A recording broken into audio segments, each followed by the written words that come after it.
Hi, and welcome back to another episode of The Oddvocate. Today, I'd like to talk to you about a film called Christmas Evil. This is another one that goes back a long way with me. I've watched it when I was a teenager. I've watched it on VHS. I've watched it on pretty much every medium.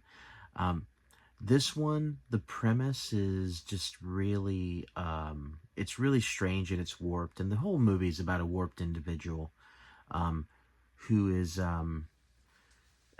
he saw his in the prologue. He sees his parents fooling around, being kinky, dressed up as like Santa Claus, and kid saw mom, fooling around with Santa Claus, and as a result, this guy grows up thinking that he's the son of Santa Claus. They don't really make that super crystal clear in the movie, but it's still pretty good. I mean, you get the idea that he definitely takes some ownership of the role of Santa Claus.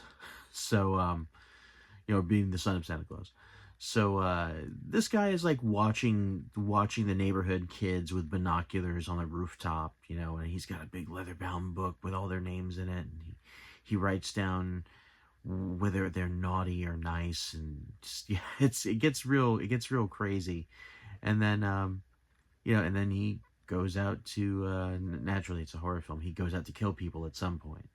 But yeah, it's one of these things where the film takes you on sort of a journey into the madness with the main characters. So you wind up really thinking about, you wind up really thinking about who he is, where he's been and where he's going, I guess.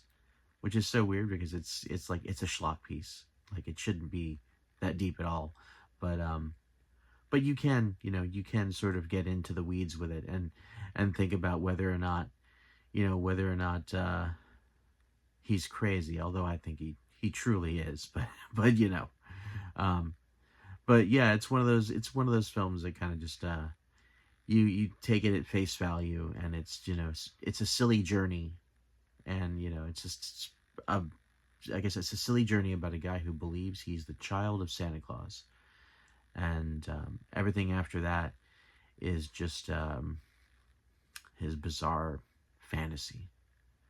But yeah, it's definitely worth the hour and change. I'm not sure that this movie exceeds 90 minutes, so it's a good watch. I highly recommend it. Christmas Evil.